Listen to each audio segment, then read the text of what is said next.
নমস্কার বন্ধুরা, tasty dishes by Ruma চ্যানেলে আপনাদের সকলকে স্বাগত জানাই। আজকে আমি দারুণ টেস্টি মুগ ডালের রেসিপি আপনাদের সঙ্গে শেয়ার করব। আমার চ্যানেলে রান্নাগুলো মূলত খুব সহজ সরলভাবেই করার চেষ্টা করি, যাতে এই রেসিপিগুলো দেখে সবাই খুব সহজেই বাড়িতে বানিয়ে নিতে পারে। আজকের রেসিপি মাছের মাথা দিয়ে মুগ ডাল। তাহলে চলুন শুরু করা যাক। এর জন্য প্রথমে আমি নিয়ে নেব ডাল। আমি এখানে দুজন লোকের মাপে ডালটা করছি, সেই হিসাবে আমি ডালটা নেব। আপনারা আপনাদের লোক সংখ্যা অনুসারে ডালটা কম বেশি করে নেবেন। এবার আমি ডালটা গ্যাসের ফ্লেমটা মিডিয়াম টু লোতে করে দিয়ে ভালো করে ভেজে নেব। তারপরে ধুয়ে নেব। আমি কিন্তু খোলা কড়াতেই ডালটা সেদ্ধ করব। ডালটা কিন্তু একদম গলিয়ে ফেলা যাবে না, সেজন্য আমি প্রেসারে দিচ্ছি না। আপনারা যদি প্রেসারে দেন সেক্ষেত্রে একটা সিটি দিয়ে নামিয়ে নেবেন। অল্প নুন দেব, নুন দিয়ে আমি ডালটা সেদ্ধ করে নেব।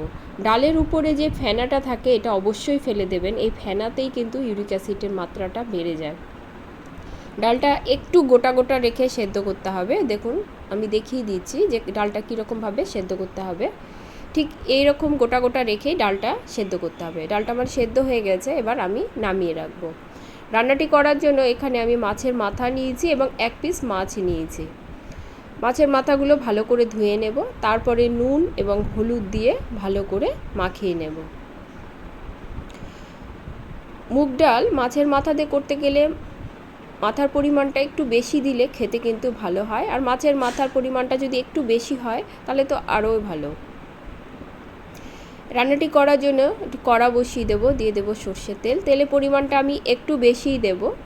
এই মাছ ভাজার তেলেই কিন্তু আমি বাকি রান্নাটাও করে নেব। তেলটা গরম হলে মাছের মাথাগুলো দিয়ে ভালো করে ভেজে নিতে হবে।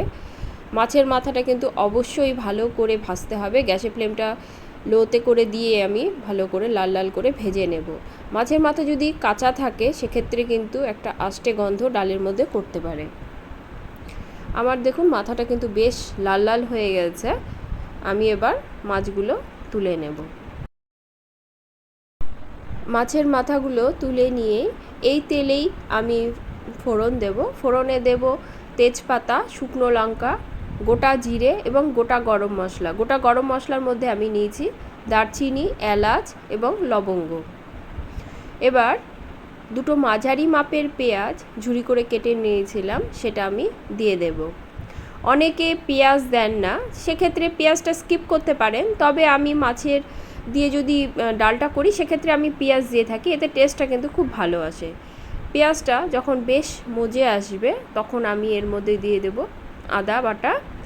আমি এখানে 1.5 চামচের মতো আদা বাটা দিয়েছি। আর দেব বেশ কিছু মশলা, দিয়ে দেব ঝাল লঙ্কার গুঁড়ো, হলুদ, জিরে গুঁড়ো এবং ধনে গুঁড়ো। আমি কিন্তু জিরে গুঁড়ো ধনে গুঁড়ো 1/2 চামচ করে দিয়েছি। আমি আবারও বলছি, আমি কিন্তু দুজন লোকের রান্না করছি, সেই হিসাবে মশলার পরিমাণটা আমি দিচ্ছি। আপনারা আপনাদের লোক সংখ্যা অনুসারে ডালের পরিমাণ অনুসারে মশলাটা কম বেশি করে নেবেন। অল্প জল দিয়ে মশলাটা কষিয়ে নেব। মশলাটা একটু কষানো হয়ে গেলে মাছের মাথাটা আমি দিয়ে দেব।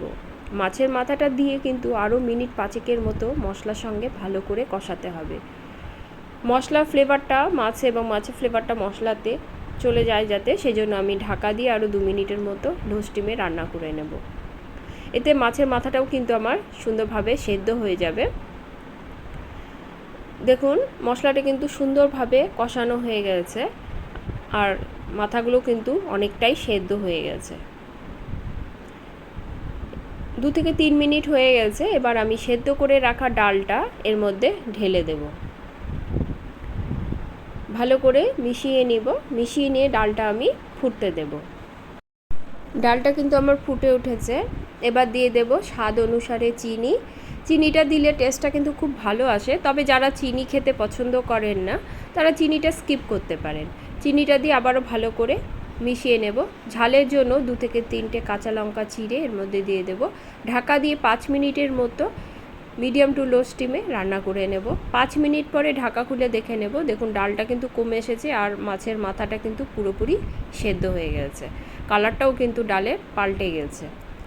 ভালো করে আবারও একটু নেড়ে নেব। নিয়ে আমি এর মধ্যে দিয়ে দেব গরম মশলার গুঁড়ো। আপনারা চাইলে মাছের মাথাগুলো একটু ভেঙে দিতে পারেন, আমি কিন্তু ভাঙবো না, একটু গোটা গোটাই রেখে দেব। 1 চামচ ঘি দিয়ে দেব, দিয়ে ঢাকা দিয়ে 1 মিনিটের মতো আমি রেখে দেব। আজকের এই ডালের রেসিপিটি আপনাদের যদি ভালো লেগে থাকে তাহলে লাইক কমেন্ট করবেন এবং সাবস্ক্রাইব করে পাশে থাকবেন। রেসিপিটি ভালো লাগলে বাড়িতে তৈরি করার অনুরোধ রইল। 2 মিনিট পরে ঢাকা খুলে আমি দেখে নেব। দেখুন ডালটা কিন্তু আমার একদম রেডি। এবার পরিবেশনের পালা। আজ তাহলে এ পর্যন্তই। সকলে ভালো থাকবেন। ধন্যবাদ।